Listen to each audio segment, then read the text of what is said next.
许多经典的华语流行歌曲都以他们浓重的感性和怀旧的氛围而广为流传，像是《月亮代表我的心》、《甜蜜蜜》、《小城故事》，还有我们今晚要演出的《南屏晚钟》。《南屏晚钟》是一首动人心弦的老歌，由香港歌手崔萍在1960年唱红。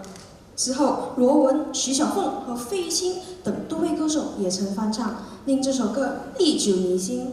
为了今晚的演出，我们有一群青少年花了不少时间日夜练习，只为呈现最好的表现。接下来，就让我们一起来欢迎优黑 Victoria、Chloe、Sean、Yi Pei 和 Christabel。